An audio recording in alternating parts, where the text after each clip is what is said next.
Le but de cette animation est de comprendre le fonctionnement de la pompe cardiaque en tant que telle. La flèche que nous allons voir apparaître maintenant va nous indiquer les 4 cavités composant le cœur, à savoir l'oreillette droite, le ventricule droit,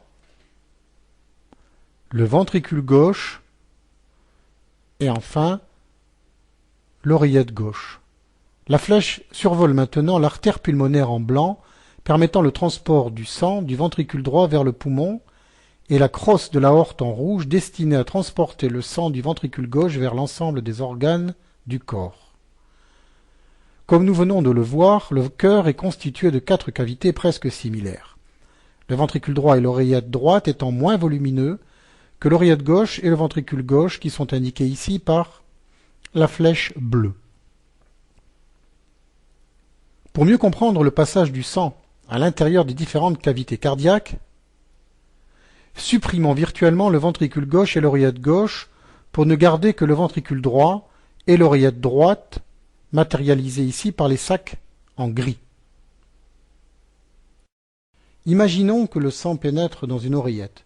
Après avoir franchi la totalité de cette cavité, le sang passe à travers les valvules auriculo-ventriculaires, envahissant le ventricule.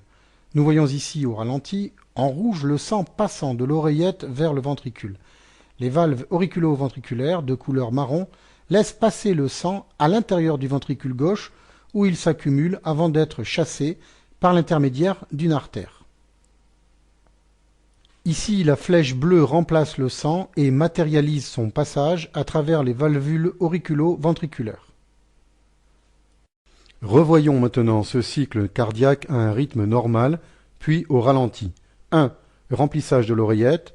2. Passage du sang de l'oreillette vers le ventricule. 3. Éjection du sang à partir de ce ventricule.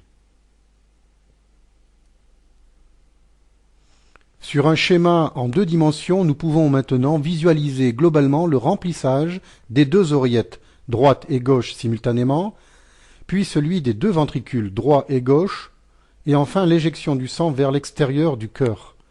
L'artère pulmonaire transportant le sang du ventricule droit vers les poumons et l'aorte du ventricule gauche vers les autres organes du corps, sans exception.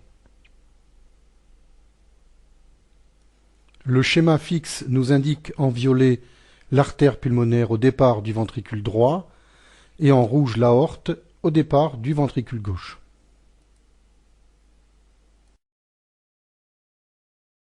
Les 4 images suivantes nous permettent de mieux comprendre le cycle de remplissage et de vidange des cavités cardiaques.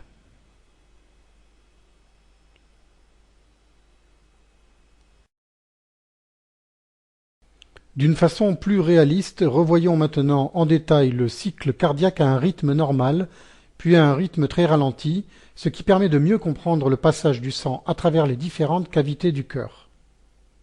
Remplissage des oreillettes, passage du sang des oreillettes vers les ventricules, remplissage des ventricules, éjection du sang à partir des ventricules dans l'aorte et l'artère pulmonaire, retour du sang vers les oreillettes et remplissage des oreillettes.